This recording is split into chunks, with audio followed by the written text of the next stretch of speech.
I never believed that a house in this day and age could have a single rule inside it. One that makes grown men lower their voices, and women change the subject, and little children grow up following it without even understanding what it means. A very simple rule, laughable to anyone coming from the outside. But for the people of the house, it was holier than locking the door at night. And that is, after the Maghrib call to prayer, no one looks at the courtyard from any window. Not from above, and not from below. Not even through the crack of an ajar door. My return to the big house came after an absence of 7 whole years. I thought I was coming back for a few days to finish some old inheritance paperwork and spend time with my mother and aunts, that's all. But as soon as the car stopped in front of the high wooden gate, I felt the house remembered me more than I remembered it, and that it was waiting for me with the patience of old houses, which let people go and return, sure that in the end everyone returns to the place they feared when they were young. The house was an old family home in a village near Sohag. A spacious house, one of the old-style homes. It has a high gate and a reception room for men on the right. An old grain store is on the left, and many rooms upstairs and downstairs. And in the middle, a courtyard. A wide courtyard exposed to the sky, with a floor of cracked old tiles. And in its corner, an old tree always standing, as if it saw everything that happened in the house without moving a single step. As soon as I entered, I found my mother standing in the hallway, waiting. She hugged me, saying my face had changed and that Cairo had dried me out. And my Aunt Fatima came out of the kitchen, her hands covered in flour. And my grandmother was sitting on the wooden bench next to her room door. She looked at me from afar with a strange gaze. Not a bad look, but the look of someone making sure that the person who returned was the same child who left the house long ago and not someone else who looks like him. I spent the day amidst the talk, the food, the greetings, and people coming by to check on me, and everything was going very normally. Until Maghrib. And then, the first thing happened that made me feel the whole house change in a single minute. The movement that was filling the place suddenly went quiet. The women closed the windows that overlooked the courtyard, and my aunt pulled her little daughter by the hand when she got close to the balcony door. And my mother said to her in a low but sharp voice, "Maghrib has been called." And that's it. I laughed then and told them, "Are you still following this courtyard story?" But the laugh stopped in the middle of my face when I saw that not one of them laughed with me. Even my cousin Mahmoud, who was always joked and broken any seriousness, looked at me quickly and told me that some things in the house don't change, and we don't even bring these topics up, especially when someone has returned after an absence and doesn't know what has changed and doesn't know what has changed. Folks, the subject is an old myth. This courtyard, I used to play in it when I was small, and I used to sleep many times on the roof overlooking it. My grandmother spoke then for the first time since I arrived, and said in a low voice that silenced the whole room, "Playing during the day is not the same as what happens after Maghrib. And whoever sees something in the courtyard while thinking they are brave will spend their whole life wishing they hadn't." To be honest, the talk annoyed me, because I came from a different life. Work, stress, Cairo, crowds, and real problems.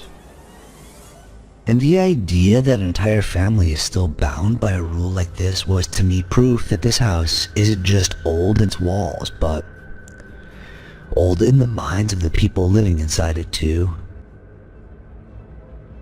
That night, I went up to my grandfather's old room, the room they had prepared for me. It overlooked the courtyard through a wide wooden window. When I entered, I found the window locked with an old brass thing, and above it was a heavy brown curtain. The strange thing was that this curtain wasn't dusty, even though everything else in the room was dusty, because the room has been closed for years. Someone would come specifically to check on this curtain and pull it tight before sunset. I sat on the bed. The house was very quiet, but I could hear the sound of dishes being washed in the distance, and the sound of my aunt talking to her daughter, and the sound of a door being locked, and the sound of the wind passing over the courtyard and entering through small gaps in the wood. And every time I looked toward the window, I felt the rule itself was watching me. It was as if this window wasn't just a window. It was an old test waiting for me to fail. A long time passed while I tried to sleep, but sleep didn't want to come. Maybe because I was annoyed by how everyone was treating me, or maybe because part of me wanted to prove to itself that there was nothing there. I got up from the bed. I stood in front of the window and put my hand on that brass thing. And I waited for 2 seconds, as if I were giving myself a chance to back out. But stubbornness and defiance were much stronger than any warning I'd been given all day. In the name of God and with His blessing, let's begin the episode. In the name of God. This episode is a new story and a new experience from the series of listeners' experiences and tales. Your very own tales. Let's start today's episode and say, in the name of God.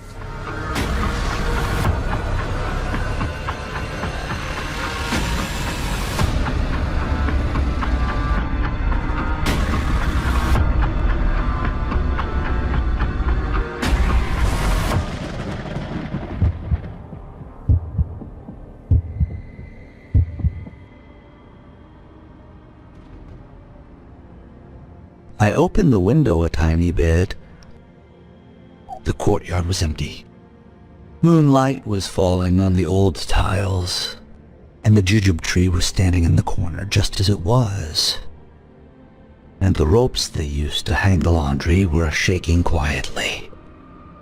And there was nothing there worth all this fear. No strange sound, no moving shadow, no man standing. Not even a cat walking on the wall. I smiled, feeling how absurd everything that happened was. I was about to close the window, having prepared a sarcastic remark to say to Mahmoud in the morning.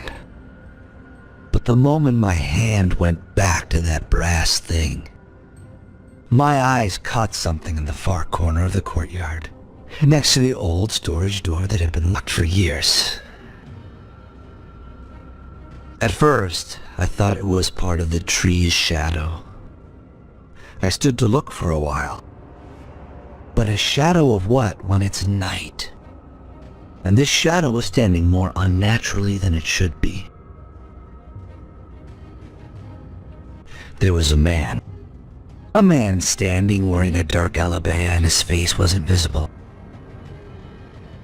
He wasn't moving or looking up in a clear way. Nor was he doing anything scary in the common sense of the word. But his mere presence in the courtyard after all those warnings was enough to make my whole body go cold all at once. Especially since the house door is locked, and the courtyard has no entrance but from inside. And none of the men went down there after sunset. I shut the window quickly and stood with my back against it, barely able to hear my own breathing. Afterward, I tried to convince myself that what I saw could be Mahmoud or my uncle or anyone who went down to get something from the storage room. But the question that broke any explanation before it could form was that the man was standing by my grandfather's storage room door. And that storage room specifically is only accessible by my grandmother alone. and no one opens it, not even during the day. The next morning, I went down feeling as if I had woken up from a very long dream. That is because the sight of the man standing in the courtyard remained stuck in my head all night in a strange way. And every time I tried to convince myself that it was one of the household or someone who entered by chance, for example, through the main door, I remembered that the whole house was locked, and that no one goes down to the courtyard after sunset anyway. It was as if the very ground changed after the call to prayer. When I reached the bottom of the stairs, I found my grandmother in her usual spot, holding her old prayer beads, which are likely older than half the people in the house, moving the beads slowly while looking at the floor. But as soon as she sensed me standing in front of her, she looked up toward me, and she asked me the question that made me feel in that moment that nothing happens inside this house without her knowing. "Did you look?" The question came out very calmly, but calmness itself was terrifying, because her way of speaking was the way of someone not asking to know the answer, but the way of someone confirming it. And for the first time since I returned home, I felt that lying was truly useless. So I told her indeed that I had opened the window and looked at the courtyard, and that I saw a man standing near the old storage room. Only then did I notice that the movement going on in the house stopped for a very brief moment. A moment that, if a stranger were present, they might not have noticed, paid attention to. But I saw my aunt standing in her place, continuing to chop vegetables without moving. And I saw my mother carrying the tea tray, and she glanced toward my grandmother quickly before looking away. And even Mahmoud, who was sitting holding his phone, raised his eyes for a moment, then went back to staring at the screen as if running away from something. My grandmother remained silent for a long time, moving the prayer beads between her fingers. And then she asked me, where exactly was the man standing? When I told her he was next to the old storage room door, I saw something for the first time on her face. Something close to sadness or fatigue, or perhaps surrender. This woman, I have always thought of her as stronger than anyone in the house. But for a moment I felt she was too weak to hear this sentence. So she got up from her place without adding a single word, entered her room and closed the door behind her very quietly. From that moment I began to feel that the story is much bigger than just an old family legend. When people fear something, they don't hide its existence. But when they fear talking about it, it means they know details that no one is ready to utter. And so I spent the day watching everyone in the house, more than talking to them. And whenever I brought up the subject, the courtyard, I found the responses suspiciously similar. No one denied. This rule existed, but no one was willing to explain why. The whole house was in agreement on one secret, and every person in it had sworn an oath to take that secret to the grave. The following night was the first night I felt the house itself began to treat me differently. All day long I tried to act normal, and convince myself that what I saw was just a man who looked like my grandfather. Or maybe my mind played tricks on me because of the whole house talking about the courtyard. But every time I looked at the face of someone in the family, I would catch a quick glance stolen in my direction, then it would immediately vanish. Those looks were enough to make any attempt at logic collapse. When people are convinced you've seen something you're forbidden to see, their looks toward you are different. But it's not a look of fear for you, nor of pity, but the look of someone who knows very well that you've entered a path they cannot pull you back from. I spent the whole day watching my grandmother more than anyone else. I began to be convinced that this old woman was the only one who knew the whole story from beginning to end. But every time I tried to open the subject with her, she would respond with incomplete answers, or go silent and leave me. It was as if she wasn't as afraid of what was in the courtyard as she was of the talk itself. And this was a very strange point for me. Humans by nature talk about what they fear to alleviate that fear. But the people of the house were doing the exact opposite. They were suppressing this story. It was as if talking about this story itself could bring it back to life. About an hour after dinner, I was sitting in the parlor with Mahmoud. The atmosphere was stiflingly quiet, and the sound of the old television was coming from my mother's room in the distance. As for the rest of the house, it was as silent to the point that you could hear the wooden chair creaking with every small movement. And suddenly, without any introduction, I asked Mahmoud a direct question. Mahmoud, did your father see that man in the courtyard? Or are these just stories that are told over time and grew like any old myth?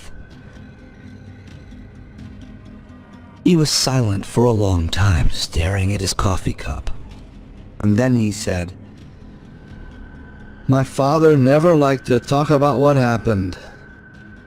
But about 2 years before he died, he said, one sentence that has stuck in my mind to this day, the moment, 'You think he looks like someone you know. That's when you will discover he knows you better than you know yourself.'" These words kept spinning in my head all night as I walked up the stairs toward my grandfather's room. I kept repeating them to myself dozens of times, trying to understand their meaning. The man I saw last night really did look like my grandfather. The same stance almost, the same shoulder width even, the same slight tilt of his head. But if he really was just an image from the past, an old memory, why are the people of the house so terrified? And why has almost every generation seen him? And most importantly, why does his appearance change from one person to another? I entered the room and locked the door behind me. But this time I had an unsettling feeling that I wasn't alone. Not in the sense that someone was in the room, but that the house itself was waiting for a specific move from me. All the walls, the old wood, and the locked doors knew that I would go to the window eventually, even if I resisted, for 2 or 3 hours.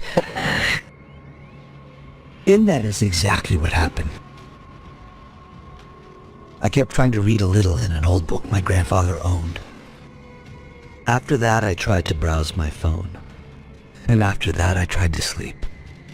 But each time, I found myself looking toward the heavy curtain covering the window. It was as if an invisible rope was pulling me toward it.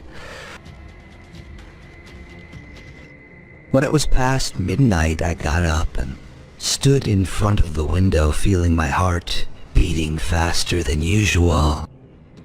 Strangely, this time I wasn't afraid of what I might see as much as I was afraid of finding nothing at all.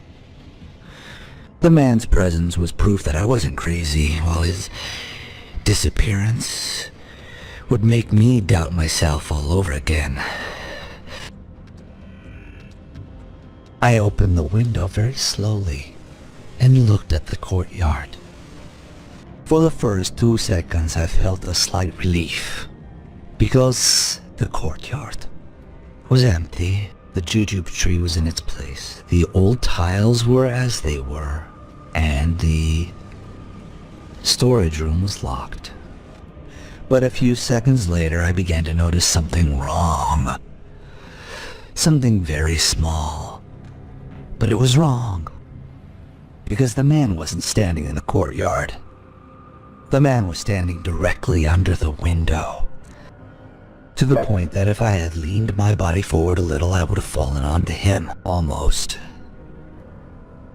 At that moment, I truly felt the blood drain from my entire body. The distance that was between us last night had disappeared completely. And because I hadn't imagined he would get that close so quickly, and what was even more terrifying was that for the first time I could see his face clearly. It really was my grandfather, with his features. But not the grandfather I knew. Not the old man who died 10 years ago. It was my grandfather when he was in his 40s. With stronger features, smaller eyes, and more hair. But the same features and the same person. As I stood looking at him, unable to move, I felt something worse than just fear. I began to notice that his eyes were not aimed at me. They were fixed inside the room, as if he wasn't looking at me, as if he were searching for something behind me. Against my will, I turned quickly to look behind me. The room was empty. I went back to look at the face and found him, still standing there. But this time he raised his hand very slowly. And he pointed toward the room, not toward the window, or toward me. He pointed toward the door. The feeling I had then was provocatively strange, because part of me was screaming, telling me to close the window immediately and never open it again. But another part wanted to understand. Wanted to know why this man was pointing at the door. And wanted to know what he was actually looking for inside the room. At that very moment, I heard the sound. It was coming from behind the door. A very light knocking sound. 3 slow and steady knocks. Someone was standing in the hallway outside, asking to come in.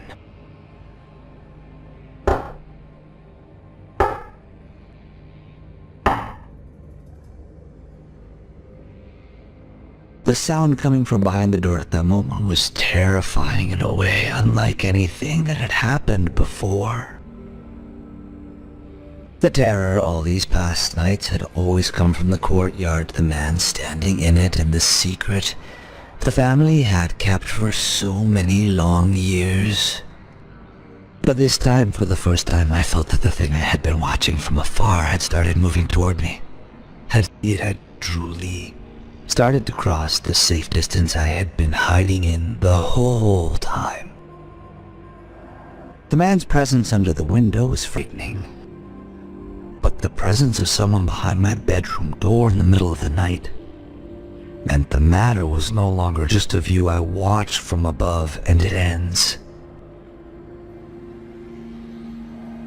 I stayed standing where I was, looking toward the door, unable to turn away from it. The 3 knocks repeated with the same slowness and the same calmness. Whoever was standing outside was not in a hurry.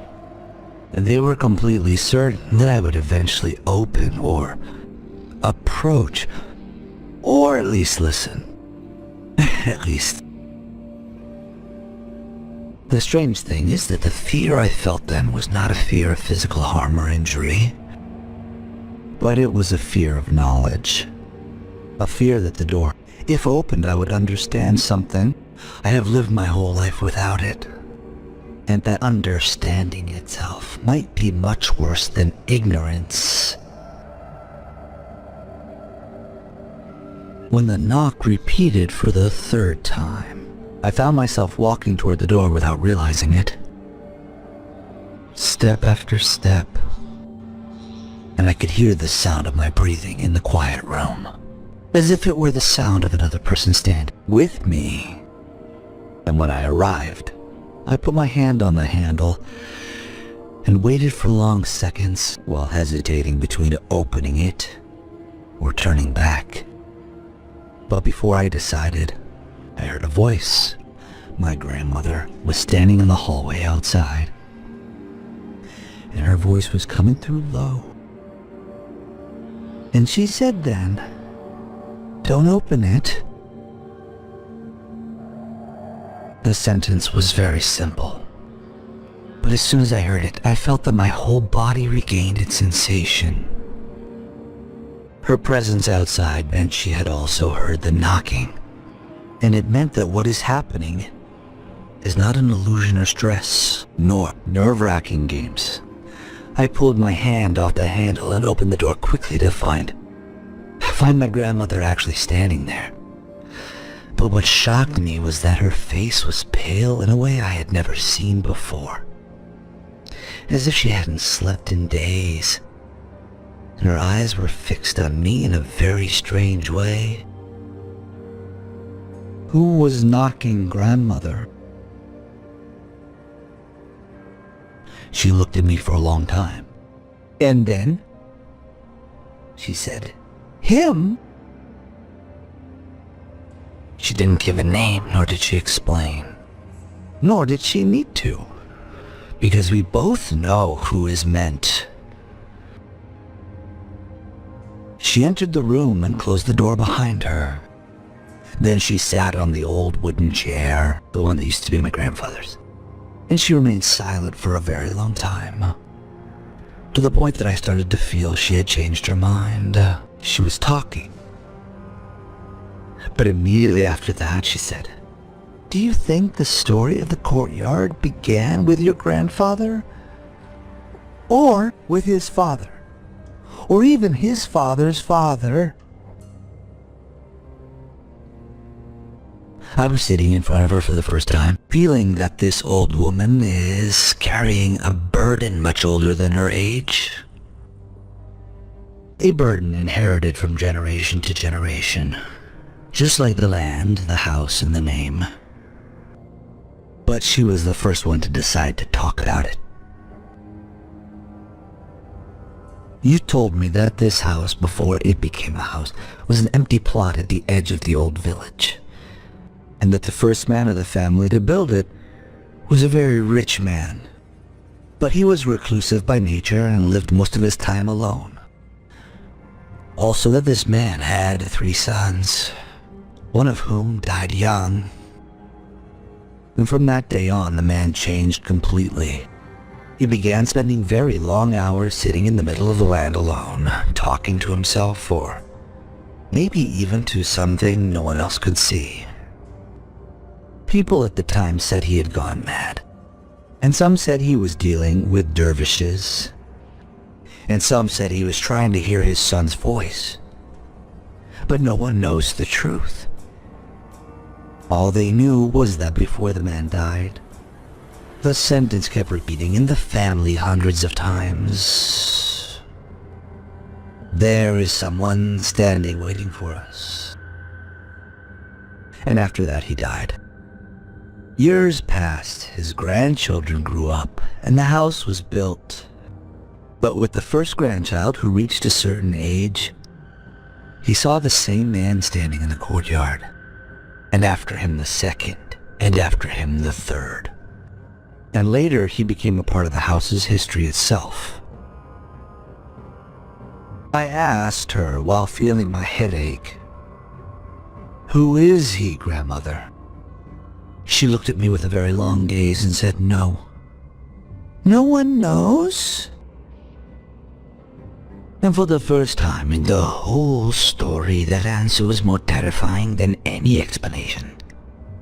All scary tales eventually have an origin. A djinn, a human, a curse, a crime, anything. But here, there is no origin. There is no answer. Only a continuous presence for over 100 years. And for no reason at all. And after that, she said the sentence that changed everything. Everyone who saw him in a different form. Your father saw him looking like his father. And your uncle saw him looking like himself. And your grandfather saw him looking like his brother who died. You. Here she fell silent, looked directly at me, and said, You are the only one who saw him twice. At that moment, I remembered something. I remembered that the first night I truly saw a man in the distance, and the next night I saw my grandfather. And all at once I understood that the form changes, and that this thing is not constant, and that it chooses a specific form every time. But why? My grandmother shook her head and said she didn't know. And after that, she got up from her seat and went toward the door. And before she left, she stopped and said, But no one from the family ever went down to him, except one. And she left me and went out. The sentence kept spinning in my head for the rest of the night.